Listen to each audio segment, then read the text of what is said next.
The news that Prince Harry would not be coming to the service of Thanksgiving for his late grandfather Prince Philip was shared with the Queen only a quarter of an hour before it was released to the world.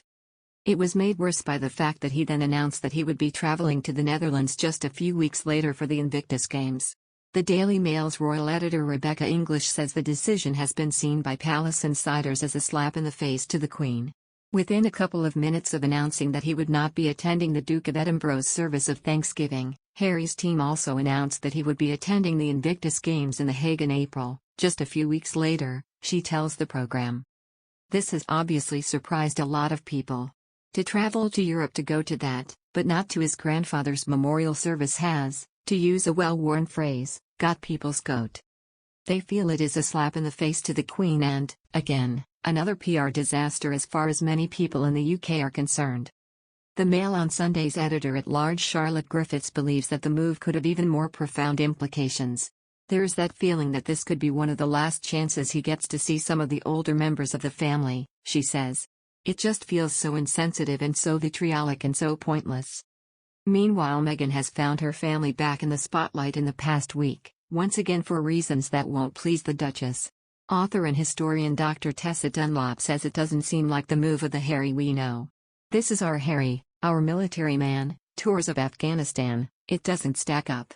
I'm like, oh my god, you've been got by the Californian Goblins, she says. I feel like he's living in a different world, he's lost the sense of where we're at. Maybe he doesn't want to have a sense of it. Our panel also look at the legal action launched by her half-sister Samantha Markle against Meghan, claiming damages over comments that she made in her famous interview with Oprah. Meghan's lawyers say the claims are baseless.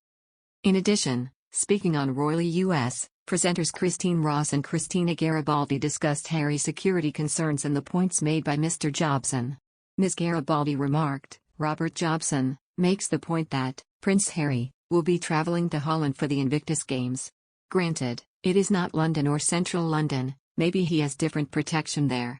But he is okay to travel overseas, so it is a little disappointing and it makes you want to read into it a little bit more. Are these rifts a little deeper than we thought? Is he nervous about seeing his family? Ms. Garibaldi said there were too many questions surrounding the UK snub. Ms. Ross wanted to know what was going through his head when he made the decision to not visit the UK. Mr. Jobson later reflected on Prince Harry not attending Prince Philip's memorial service despite traveling to the Invictus Games. He said, well, it is disappointing, isn't it? There doesn't appear to be any serious reason why he can't be there. He is going to Holland for the Invictus Games shortly afterwards. All this business about he doesn't feel safe and can't get the protection that he needs. I think it is nonsense. All you have to do is hire former royal protection officers that are no more than 50 years old, they tend to retire quite early. And they would be in the loop for protection and you would be as safe as if you had your own armed bodyguard. Mr. Jobson said he did not buy it and claimed Harry had a book coming out which would cause trouble with his family members.